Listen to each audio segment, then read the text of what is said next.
नमस्कार दोस्तों, आप सभी का स्वागत है सिलेक्शन पॉइंट में। तो हमने जो कंपटीशन वाले एग्जाम्स में पूछे जाने वाले फॉर्मूलों का जो कंपाइलेशन किया है उसका ये दूसरा पार्ट है। तो जैसा कि पिछले वाले वीडियो के रिव्यू से पता चला है कि काफ़ी ज़्यादा पसंद किया जा रहा है पिछले वाला वीडियो। तो आपने अभी तक अगर उसे नहीं देखा है तो उसका लिंक आपको कमेंट बॉक्स में मिल जाएगा। तो आज का जो है पार्ट है, इसमें हमने क्षेत्रफल और आयतन अर्थात एरिया और वॉल्यूम वाले फॉर्मूले लिए हैं सभी। तो इन सभी को देखिए और साथ में नोट्स बनाते हुए चलिए, जिससे कि बाद में आप जब अपनी तैयारी करें तो ये आपको एक जगह पे लिखे मिलें। ठीक है, तो नोट्स ज़रूर बनाते चलिए और साथ में इनकी प्रैक्टिस भी करते रहिए। तो आइए शुरू करते हैं आज का सेशन। तो जैसे कि आपको पता है कि आज हम क्षेत्रफल और आयतन की बात करेंगे। तो सबसे पहले हम जो क्षेत्रफल ले रहे हैं वो ले रहे हैं त्रिभुज का। ठीक है, तो त्रिभुज हमारे पास कई तरह के होते हैं, समबाहु त्रिभुज, समद्विबाहु त्रिभुज और विषमबाहु त्रिभुज। ठीक है, तो हम सबसे पहले बात करेंगे इसके क्षेत्रफल की, त्रिभुज के क्षेत्रफल की बात। ठीक है, तो त्रिभुज का क्षेत्रफल होता है हमारा सबसे कॉमन जो फॉर्मूला है 1/2 आधार गुणा ऊंचाई। ठीक है, ये वाला फॉर्मूला जब लगेगा जब हमें ऊंचाई पता हो, यानी h का पता हो। इस तरह से त्रिभुज होगा। ठीक है, ए बी सी हमारा त्रिभुज है। ए के सामने की भुजा को स्मॉल ए में लिख देते हैं, बी के सामने की भुजा स्मॉल बी और सी के सामने की भुजा स्मॉल सी।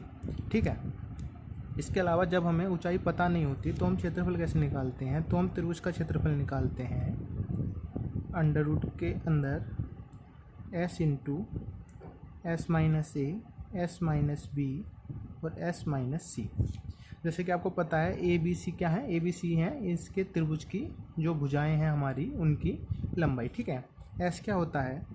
एस बराबर होता है हमारा ए प्लस बी प्लस सी बटे 2। इसे हम कहते हैं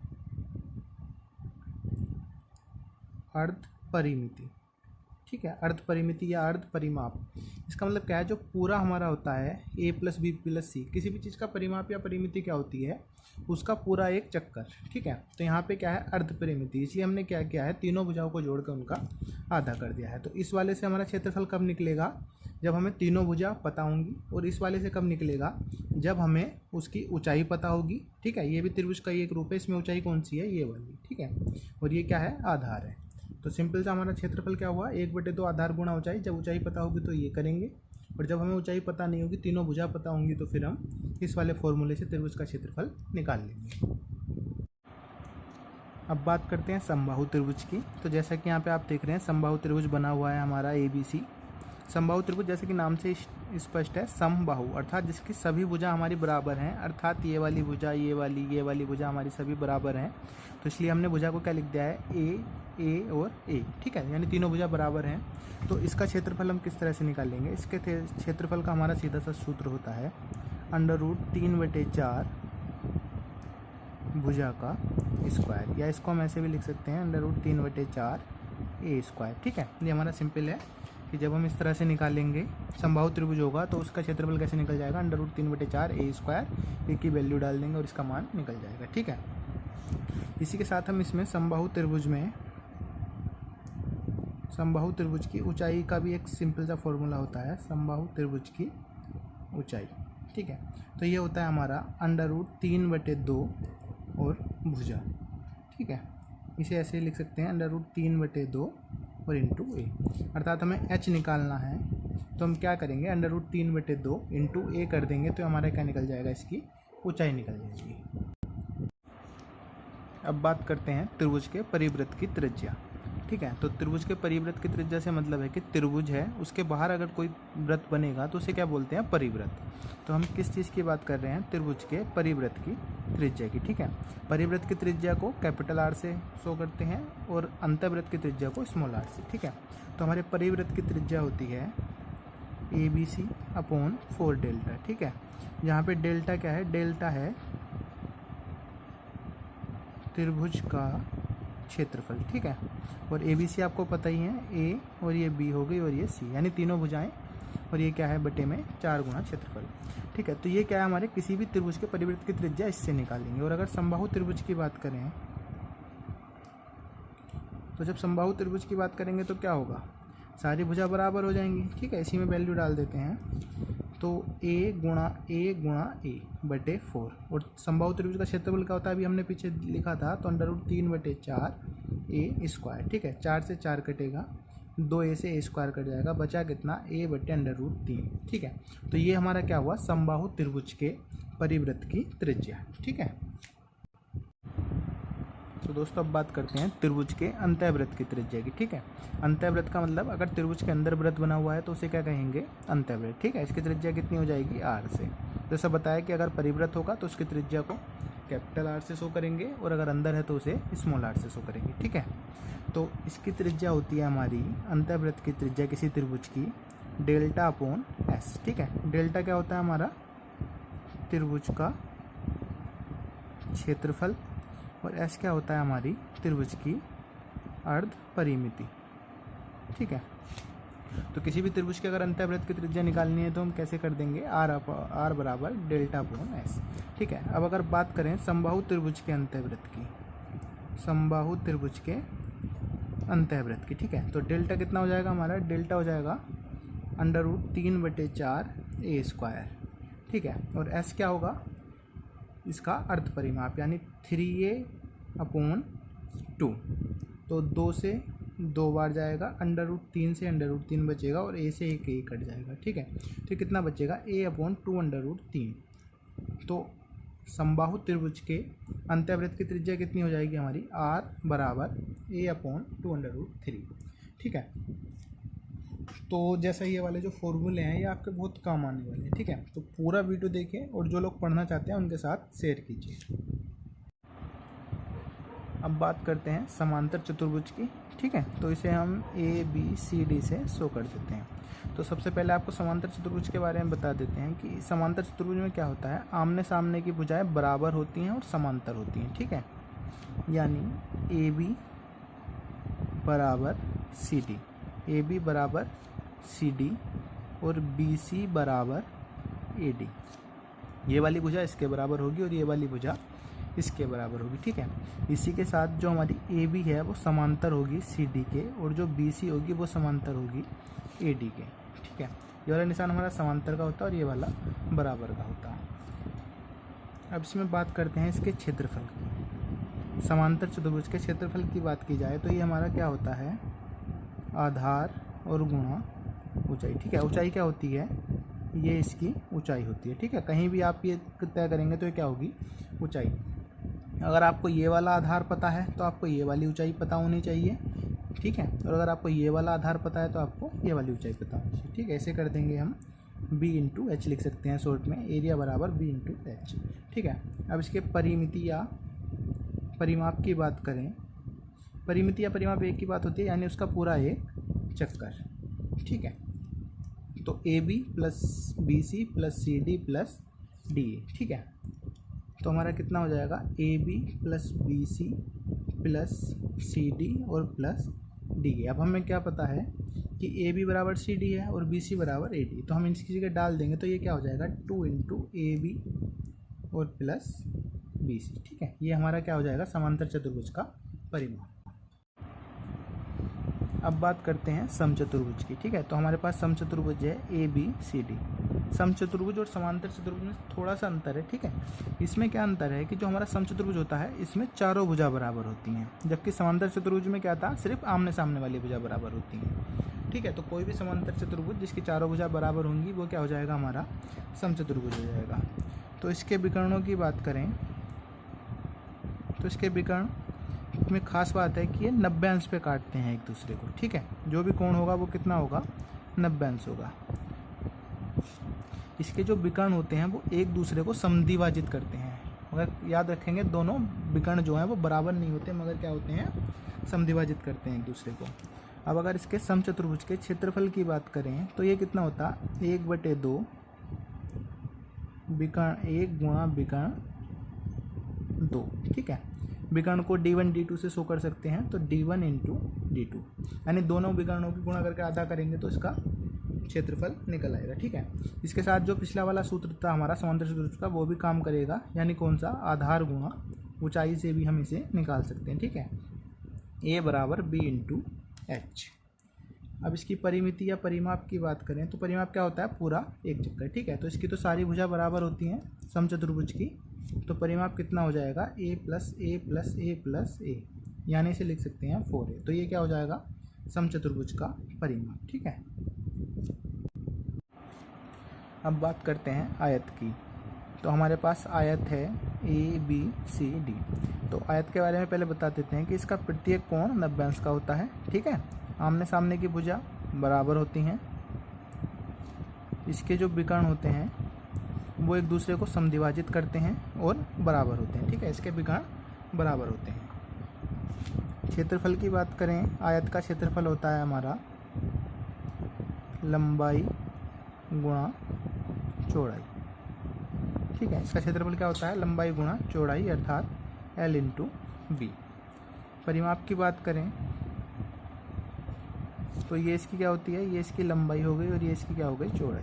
और अभी क्या बताया, दोनों आमने सामने की भुजा बराबर होती हैं, तो परिमाप कितना हो जाएगा, 2 इंटू लंबाई प्लस चौड़ाई या 2 इंटू L प्लस बी, ठीक है। तो प्रत्येक कोण 90 अंश का हो गया, विकर्ण बराबर हो गए, एक दूसरे को समद्विभाजित करते हैं, आमने सामने की भुजा बराबर हो गई, ठीक है। तो ये हमारा आयत का क्षेत्रफल लंबाई गुणा चौड़ाई और परिमाप 2 इंटू L प्लस बी। अब हम वर्ग के बारे में बात करेंगे, ठीक है।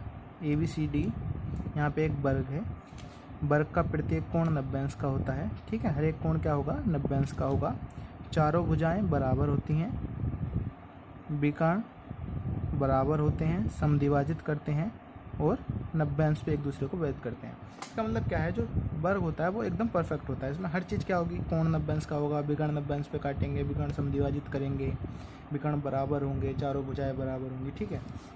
इस तरह से होता है। तो इसका क्षेत्रफल कितना हो जाएगा, वर्ग का क्षेत्रफल हो जाता है हमारा भुजा का स्क्वायर, ठीक है। या फिर हम इसको a स्क्वायर भी लिख सकते हैं, क्योंकि सारी भुजा बराबर हैं तो इसे a से शो कर लेंगे, यानी वर्ग का क्षेत्रफल कितना हो जाएगा, a स्क्वायर। परिमाप की बात करें तो परिमाप हो जाएगा, हमारी चारों भुजा बराबर हैं, a plus a plus a plus a यानी 4a, ठीक है। तो परिमाप 4a हो जाएगा, सिंपल है। अब वृत्त की बात करें तो ये हमारे पास एक वृत्त है, ठीक है। O इसका केंद्र है और R इसकी त्रिज्या है, ठीक है। और अगर इसे पूरा कर दें तो ये क्या हो गया, व्यास। तो हमारा जो व्यास होता है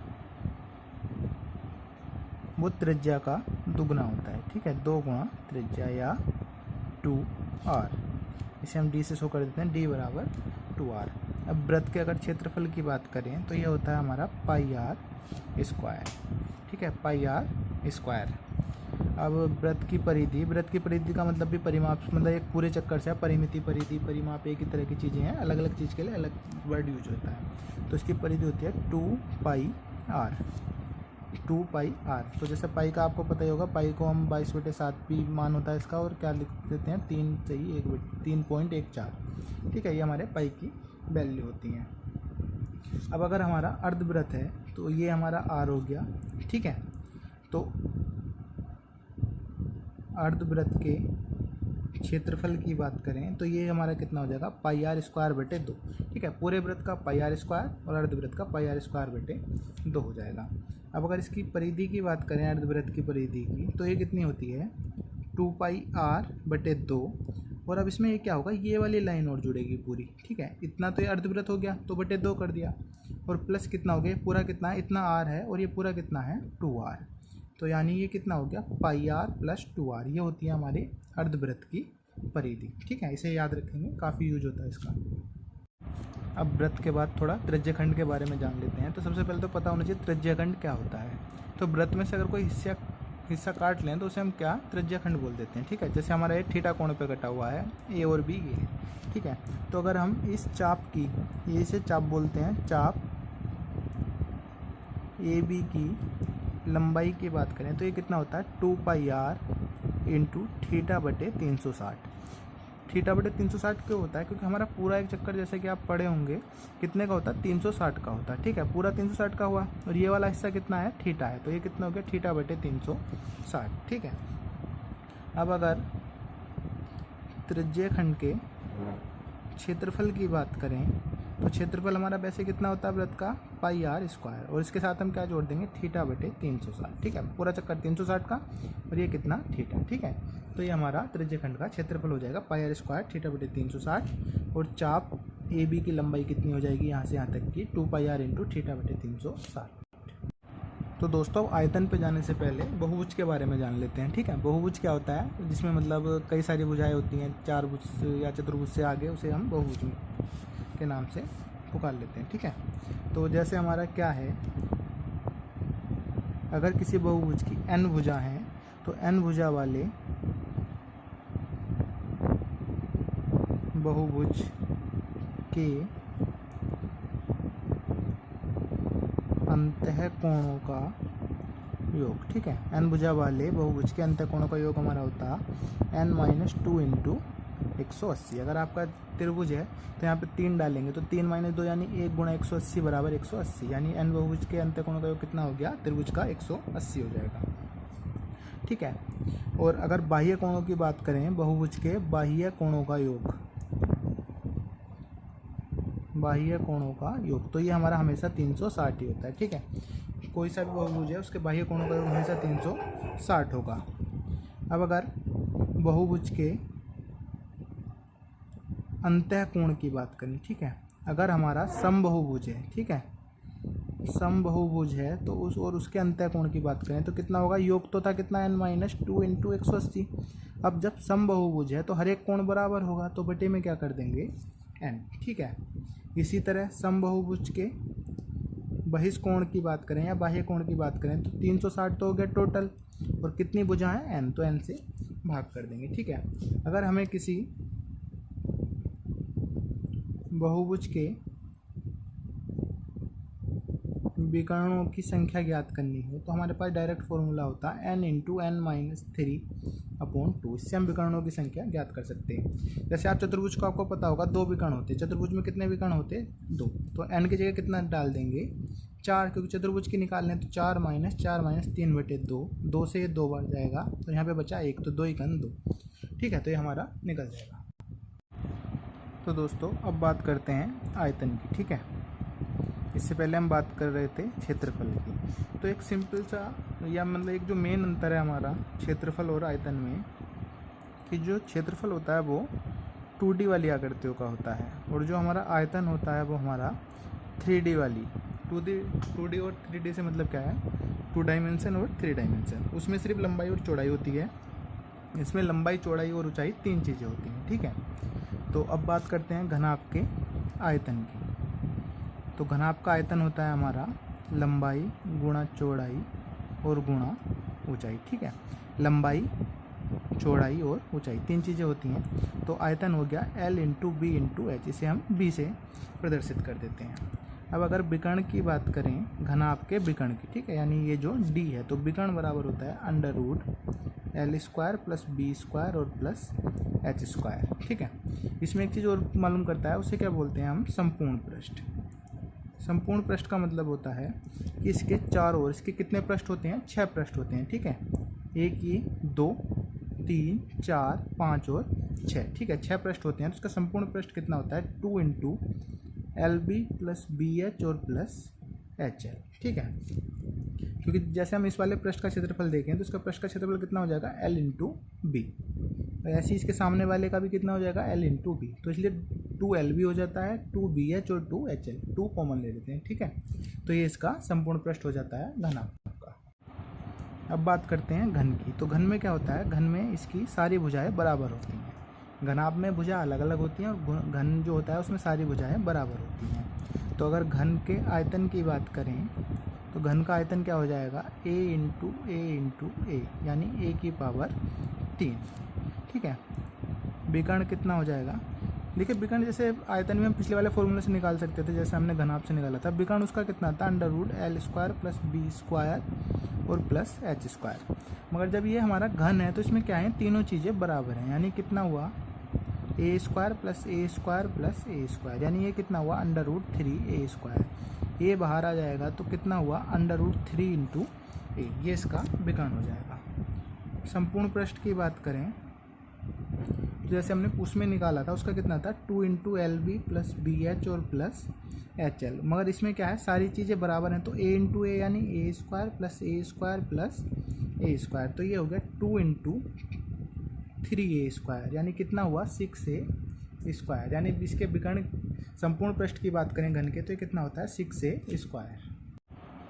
अब बात करते हैं बेलन की, ठीक है, बेलन अर्थात सिलेंडर, तो ये इसका होगी त्रिज्या r, ये इसकी h हो गई, ठीक है। अब बेलन के आयतन की बात करें तो ये होता है हमारा pi r square h, pi r square h, ठीक है। अब बात करते हैं बक पृष्ठ की, तो बक पृष्ठ होता है 2 पाई आर एच, ठीक है। संपूर्ण पृष्ठ की बात करें तो संपूर्ण पृष्ठ होता है हमारा 2 pi r into r plus h. ये कैसा आता है ये बताएंगे, पहले ये आप जान लीजिए बक पृष्ठ और संपूर्ण पृष्ठ में क्या अंतर होता है। जब बक पृष्ठ की बात करेंगे तो हम सिर्फ ये वाला पोर्शन होता है इसका, ठीक है। जब संपूर्ण पृष्ठ की बात करेंगे तो उसमें ये वाला पोर्शन और ये वाला पोर्शन जुड़ जाता है, ठीक है। तो बक पृष्ठ कितना है हमारा 2 पाई आर एच। अब जब संपूर्ण पृष्ठ की बात करेंगे तो ये वाले दो पोर्शन भी जुड़ेंगे, तो ये क्या है वृत्त होता है, आपने सिलेंडर देखा होगा, ठीक है। और इसका वृत्त का क्षेत्रफल क्या होता है पाई आर स्क्वायर, और एक पाई आर स्क्वायर ये है, तो कितना हो गया प्लस 2 पाई आर स्क्वायर। अब हमने यहाँ से 2 पाई आर कॉमन ले लिया तो कितना बचा आर प्लस एच, ये इसका क्या है संपूर्ण पृष्ठ है। अब शंकु की बात करें तो शंकु में हमारी 3 चीज़ें होती हैं, त्रिज्या, ऊंचाई और एल यानी तिर्यक ऊंचाई, ठीक है। तो सबसे पहले हम इसकी तिर्यक ऊंचाई लिख लेते हैं, तो एल स्क्वायर बराबर क्या होता है H square plus R square, ठीक है। शंकु के आयतन की बात करें तो शंकु का आयतन होता है हमारा 1/3 पाई आर स्क्वायर एच। शंकु और बेलन में ख्याल रखें, कई बार इनमें कन्फ्यूजन हो जाता है इनके आयतन में, ठीक है, क्योंकि एक से ही है लगभग। अब बक पृष्ठ की बात करें तो बक पृष्ठ होता है हमारा पाई आर एल, ठीक है। एल का फॉर्मूला आपको ये लिखाई दिया है, जितने भी फॉर्मूले लिख रहे हैं इनकी एक अलग नोटबुक बनाइए, और जितने भी फॉर्मूले हैं पिछले वाले वीडियो के हों, इस वाले वीडियो के या आने वाले वीडियो के, उनको सबको लिख लीजिए, ठीक है, आपको बाद में आसानी रहेगी। अब संपूर्ण पृष्ठ कितना हो जाएगा pi r into r plus l, ठीक है।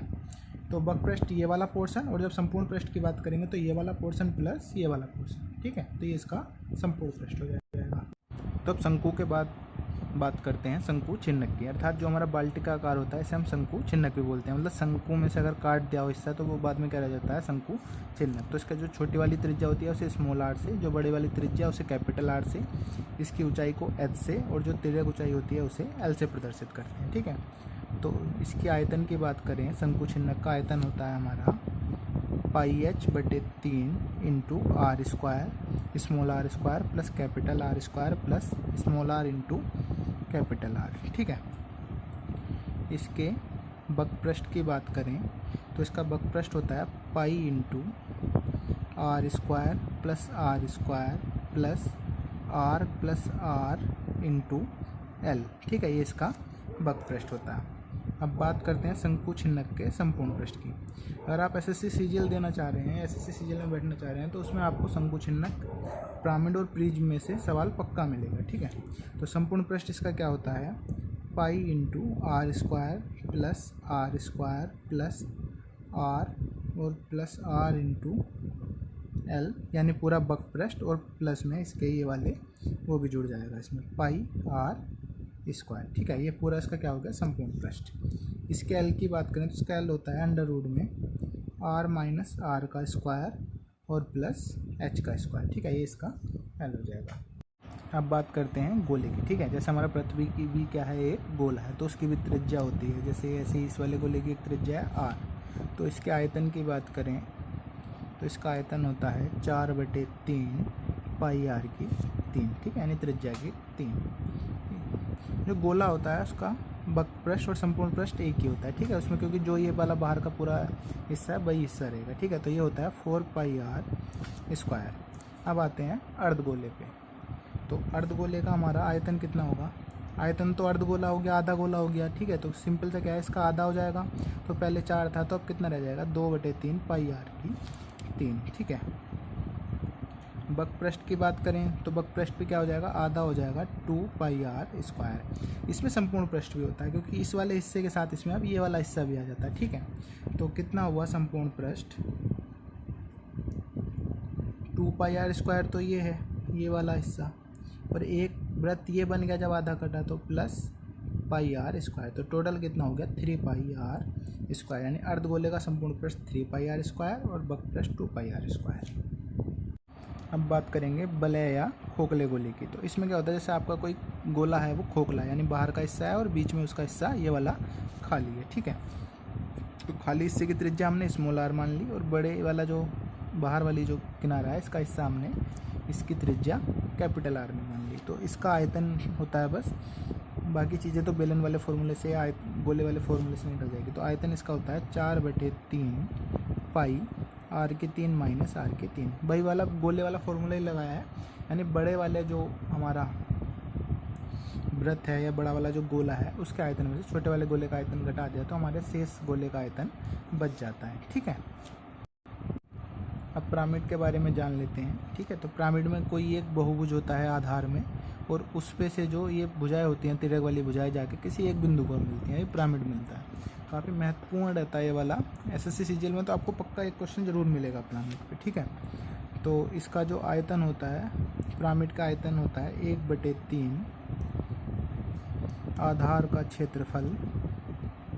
आधार का क्षेत्रफल से क्या मतलब है, जरूरी नहीं है कि हर बार जो इसका आधार हो वो षष्ठभुज हो, पंचभुज हो, तो जो भी है आधार में, चतुर्भुज है, त्रिभुज है, जो भी है उसका आधार का क्षेत्रफल और गुणा ऊंचाई।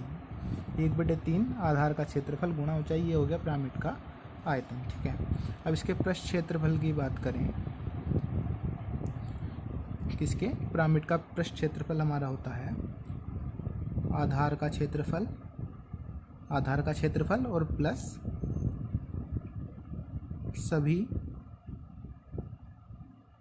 त्रिभुजाकार पृष्ठों का क्षेत्रफल, ठीक है। क्योंकि ये आप देखेंगे तो ये क्या बनेगा, त्रिभुजाकार बनेंगे ये सारे पृष्ठ, एक पृष्ठ ये, इसी तरह से जितना भी हम आपका आधार होगा उतने ही पृष्ठ बन जाएंगे इस पे। तो ये इसका पृष्ठ क्षेत्रफल होता है, आधार का क्षेत्रफल जो भी आधार हो और फिर सभी पृष्ठों का क्षेत्रफल। तो दोस्तों हमारे वीडियो का आज का लास्ट फॉर्मूला जो हम बताएंगे वो है प्रिज्म, ठीक है। प्रिज्म भी हमारा एक तरह से वैसे होता है जैसे घन या घनाभ, इसी तरह की एक आकृति होती है, इसे हम प्रिज्म बोल देते हैं, ठीक है। तो प्रिज्म के आयतन की बात करें तो इसका आयतन होता है आधार का क्षेत्रफल और गुणा ऊंचाई, ठीक है। जैसे आधार हो गया और ये इसकी ऊंचाई हो गई, तो आधार का क्षेत्रफल जो भी आधार हो, आधार आपका 4 भुजाओं का भी हो सकता है, 5 भुजाओं का, 3 भुजाओं का या कितनी भी भुजाओं का हो सकता है, ठीक है। तो आधार का क्षेत्रफल गुणा ऊंचाई, और इसका जो पृष्ठ होता है, इसका पृष्ठ भी वही होता है आधार का क्षेत्रफल गुणा 2, क्योंकि एक क्षेत्रफल यहाँ पे आधार और इसके बराबर ही एक यहाँ पे है, ठीक है। आधार का क्षेत्रफल गुणा 2 और प्लस सभी सतहों का कुल क्षेत्रफल, यानी ये वाले सारी सतह जो हैं उनके सबका हम क्षेत्रफल जोड़ देंगे आधार के क्षेत्रफल गुणा 2 में, तो इसका प्रश्न निकल जाएगा, ठीक है। इसी के साथ आज का हमारा सेशन खत्म होता है। इसके बाद में हम एडवांस मैथ वाले फॉर्मूले शुरू करेंगे, ठीक है। तो अगर आपको अच्छा लगा हो तो अपने दोस्तों के साथ भी शेयर करो, या जो लोग बिना कोचिंग की तैयारी कर रहे हैं उन सबके साथ शेयर करो, ठीक है। धन्यवाद।